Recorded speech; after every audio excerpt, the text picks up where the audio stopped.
Tanghali na po, mga magulang, mga kapatid, mga kababayan ng taga Marikina. Ako po ay taga Antipolo, ang probinsya ko po, Camarines Norte. At kami po ay narito sa inyong bayan para pagwagdala ng mabuting balita ng ating pong Panginoon.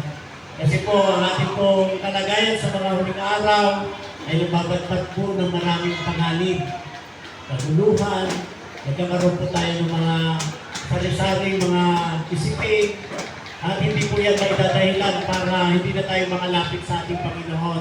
Kasi po ang Diyos, lahat ng paraan gagawin niya para ang kanyang minamahal na bayan o kahit tayong mga anak niya ay magbalik loob sa kanya. Alam po natin na tayo po ay nagkaroon ng pagkukulang. Alam natin na tayo ay lahat ay nagkakamali, nagkakasala.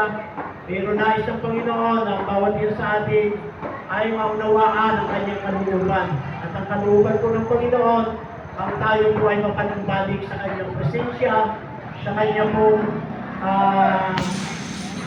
pagmamahal, sa kanyang pong pag-aaruga. Kasi po ang tao, pag wala po ang kalinga o pag-aaruga ng Panginoon, solo lang niya ang buhay, talaga pong mahihirapan. Pero salamat sapagkat nagpapagmahal po tayong Diyos na nahanda pong tumulong sa ating pong mga pangangailangan.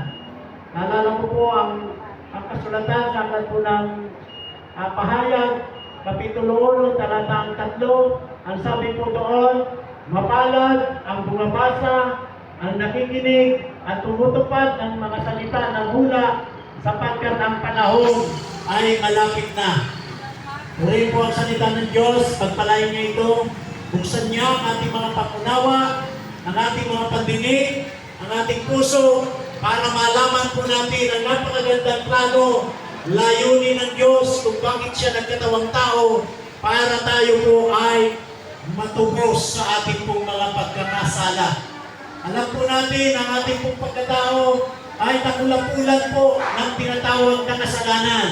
Lahat po tayo ay nagkasala, mga magulang, mga kapatid kong minamahal. Maging po kami, tayo, lahat ay nagkasala.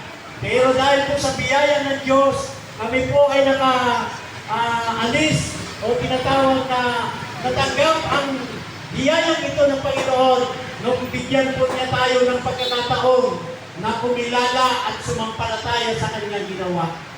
Wala pong ibang remedyo po para tayo ay makaahon sa pagkakasala ang pagkilala lang po sa pangalan ng Panginoon Jesus. Kaya dito po malalaman natin kung paano ang remedyong ito ay nagawa ng Panginoon kapag natin pong binasa sa ating kasulatan, pinakinggan at tinupad ang mga salita ng ula sapagkat ang panahon ay malapit na. Ano po ang tinatawag na ang panahon malapit na?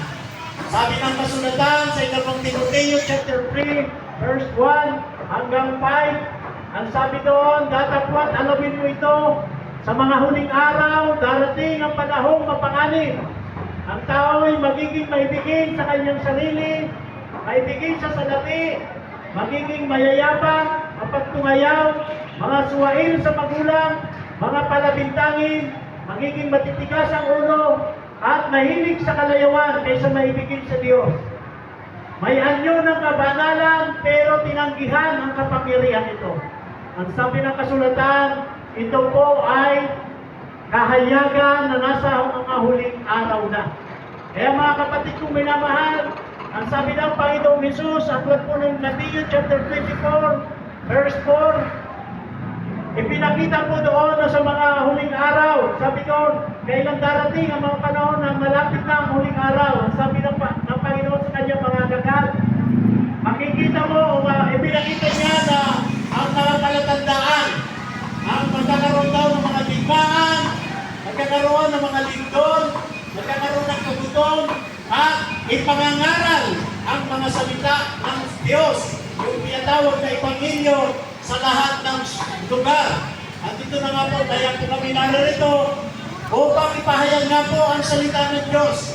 Ito ay palatandaan na nalalapit ang araw na kung saan yung tinatawag na paghihirap, mga kalumidad, at nararanasan po natin yan, mga kapatid kong minamahal.